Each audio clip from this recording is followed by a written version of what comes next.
Hello and welcome to Raju Notes channel, your pit stop for weekly current affairs updates. The updates tailor-made for students taking all kinds of competitive exams like UPSC, civils, defense and placement interviews. Please subscribe to the channel and stay updated every Sunday.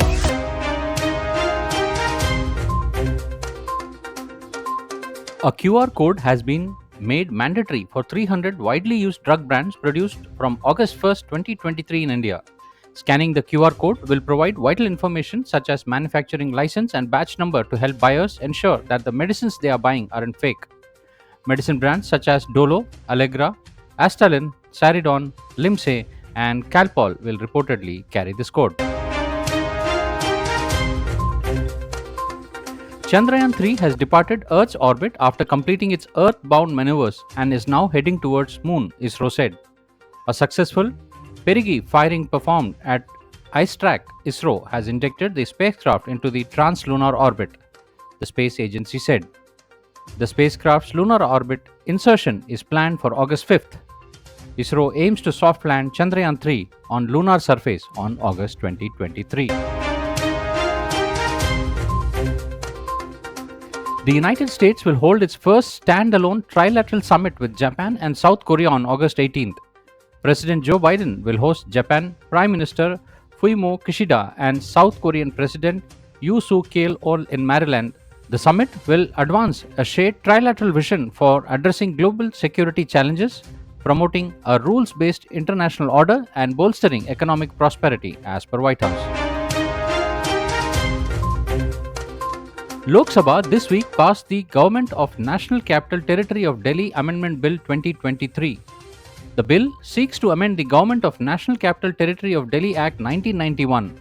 It empowers the central government to make rules in connection with the affairs of the Government of National Capital Territory of Delhi, including the functions, terms, and other conditions of service of officers and employees.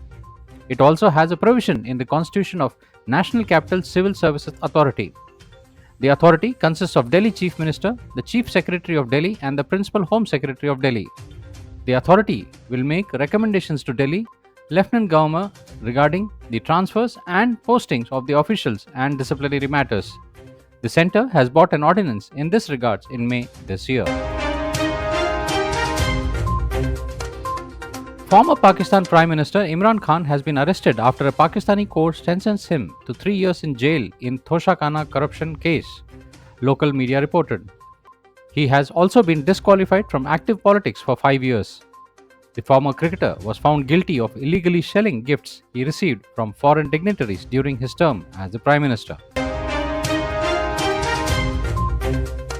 India handed over Rs 45 crores in advance to Sri Lanka to fund its Unitary Digital Identity Framework, which is part of a project being implemented through India's grant assistance. The advance funds constitute 15% of the total funds required for the project's implementation. Sri Lankan President's office said the project aims to collect biographic and biometric information of citizens akin to Aadhaar as in India. Finance Ministry upgraded Oil India Corporation OIL to Maharatna Central Public Sector Enterprise CPSE category and ONGC Videsh to Navratna CPSE category. OIL has become the India's 13th Maharatna and ONGC Videsh has become 14th Navratna, the ministry said. Maharatna scheme is aimed at giving enhanced powers to boards of identified large-size CPSEs to facilitate their operation expansion. Chinese ambassador to Russia, Zhang Hanhui, issued a stern warning to Japan and other countries considering NATO's expansion into East and Asia Pacific. He urged them to avoid advocating for such expansion, using the analogy of letting the wolf into the sheepfold. It will take a bite on every sheep. Meanwhile, NATO's Japan liaison office proposal has faced opposition from France. Ethiopia's government declared a state of emergency after intense clash between the military and Fano militiamen in Amhara region. The escalation conflicts led to a security crisis, prompting Amhara regional government to seek federal assistance in restoring order. However, it is unclear if the emergencies apply solely to Amhara or the entire country, as per Reuters.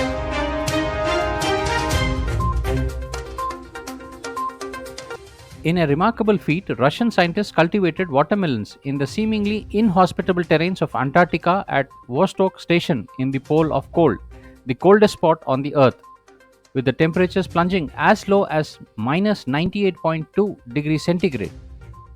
They transformed the station's greenhouse into a conducive oasis by manipulating air temperature and humidity and managed to attain an environment suitable for watermelon growth.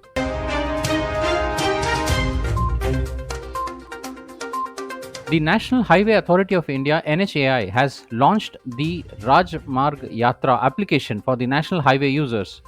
The app provides real-time weather conditions, timely broadcast notification and access to details about nearby toll plazas, petrol pumps, hospitals, hotel and other essential services. The users can report highway-related issues, attach geotagged videos or photos. It also provides overspeeding notifications.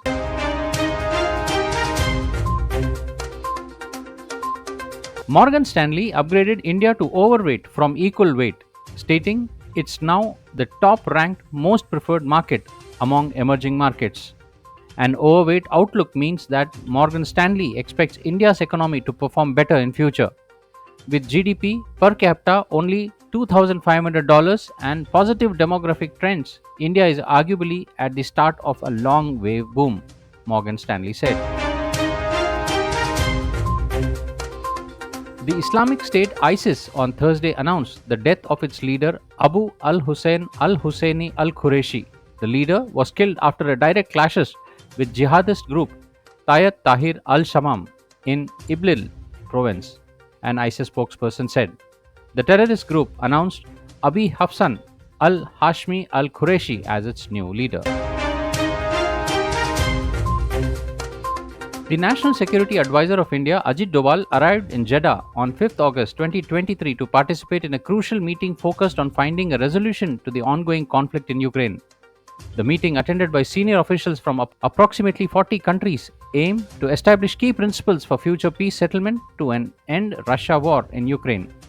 The summit aims to gather leaders from across the globe to endorse the principles of peace settlement based on President Zelensky's comprehensive 10-point formula. Aditi Swami created history on Saturday by becoming the first ever Indian to clinch the individual world title at the World Archery Championship finals in Berlin.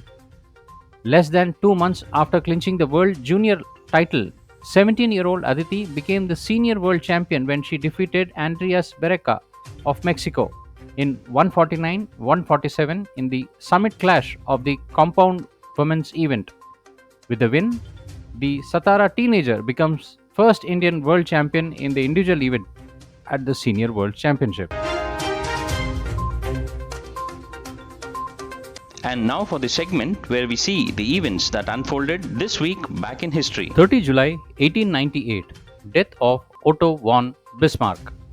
Otto von Bismarck, who as Prime Minister of Prussia from 1862 to 1873 and later 1873 to 1890 used ruthlessness and moderation to unify Germany, founding the German Empire finally in 1871 and serving as its first chancellor from 1871 to 1890, died this day in 1898. 31st July 1971, lunar roving vehicle first used on the moon. On this day in 1971, Apollo 15 astronauts James B. Irwin and David Scott first used the four-wheeled battery-powered lunar roving vehicle to extensively explore the moon's surface, in the particular of the Hadley Apennine site.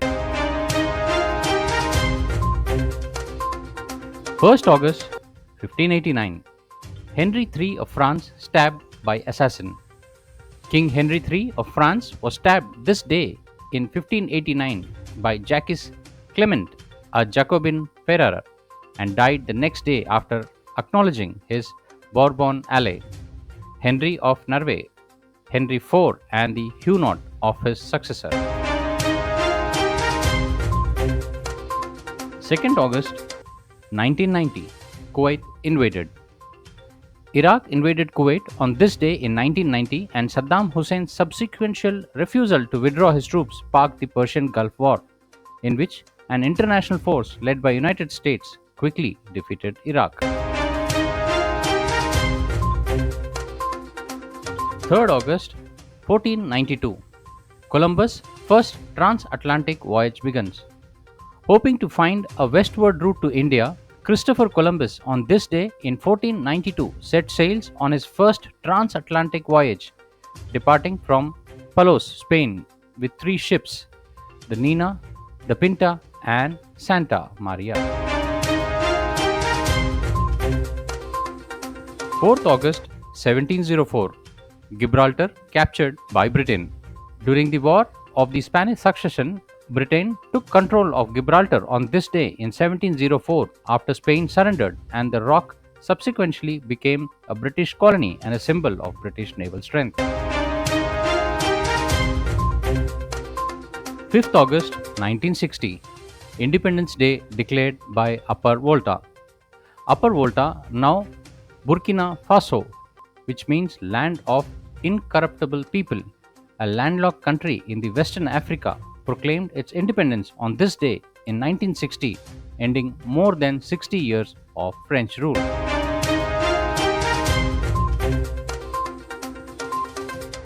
Well, that's all, friends, for this week's updates. See you soon next Sunday on the same channel. Till then, take care. Bye bye.